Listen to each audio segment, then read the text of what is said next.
Colline, bonjour. Bonjour. Pourriez-vous vous présenter? Donc je m'appelle Colline Renaud, je viens de l'ENSIM. Donc j'ai fait un bac terminal SSI à Guyancourt et je suis en 4e année. Est-ce que devenir ingénieur était une vocation depuis que vous êtes toute petite? En fait, j'ai eu une vision très masculine du métier de l'ingénieur parce que mes deux grands-parents, mes deux grands-pères sont ingénieurs et mes oncles aussi. Et j'ai toujours été attirée par l'ingénierie parce que j'ai une très grande curiosité. Et donc c'est une vocation qui m'attirait énormément, mais je ne savais pas vraiment quelle spécialité je voulais faire. Alors on espère que depuis ça s'est affiné, bien sûr. Ouais. Quelle voie vous avez choisi pour intégrer votre école? Donc après mon bac, j'ai postulé au concours GEPI. Donc ce concours regroupe 35 écoles publiques d'ingénieurs en France, pardon.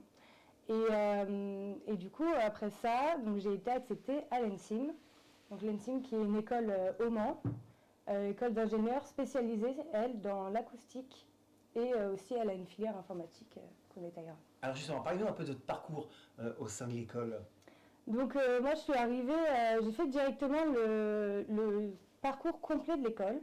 Donc c'est-à-dire que j'ai fait la prépa intégrée. Donc juste après mon bac, j'ai passé le concours GEPI et j'ai été acceptée dans mon école à l'ENSIM. Alors, vous avez choisi une spécialité? Oui, je suis spécialisée, donc on choisit en 4e année la spécialité. Donc moi j'ai choisi la spécialité vibration acoustique, qui est c'est plus une option qu'une spécialité. L'école regroupe deux grandes spécialités, donc qui sont l'acoustique et instrumentalisation et l'informatique, qui regroupent toutes les deux options sous-jacentes. Alors, cette spécialisation, vous l'avez découvert pendant vos études, ou alors c'était quelque chose que vous aviez déjà en tête, hein, puisque vous avez dit que votre projet, finalement, il date, puisque ça date de votre enfance, presque? Oui, Vous le connaissiez? Non, pas du tout. Donc, juste après mon bac, moi, je voulais partir vers quelque chose de général, pardon.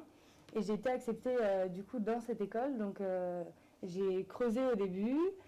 C'était un domaine qui m'intéressait beaucoup. Et au fur et à mesure des années dans l'école, j'ai appris plus en plus découvrir la vibration acoustique et ça me plaît de plus en plus. Et vous nous avez dit au début de cet échange que vous aviez une vision assez masculine du métier d'ingénieur, du fait que vos grands-parents paternels étaient ingénieurs. Après 4 ans d'études dans votre école d'ingénieur, est-ce que cette perception, est-ce que cette vision a évolué? Bien sûr, oui, cette vision a évolué. Je le vois très bien à l'école. Il y a de plus en plus de femmes qui rentrent dans notre école. De plus, tout ce qui est remarques sexistes ou machistes sont complètement interdits à l'école. Il y a une très bonne relation entre les hommes et les femmes, malgré qu'il y ait beaucoup plus d'hommes que de femmes. Mais oui, ça se passe très bien. Donc pour une jeune femme ingénieure aujourd'hui, faire sa scolarité dans une école d'ingénieur, ça se passe très bien. Ça se passe très très bien. Donc il faut le dire aux jeunes filles qui souhaitent intégrer une école d'ingénieur. Et il ne faut pas avoir peur d'être une femme parmi beaucoup d'hommes et savoir se démarquer.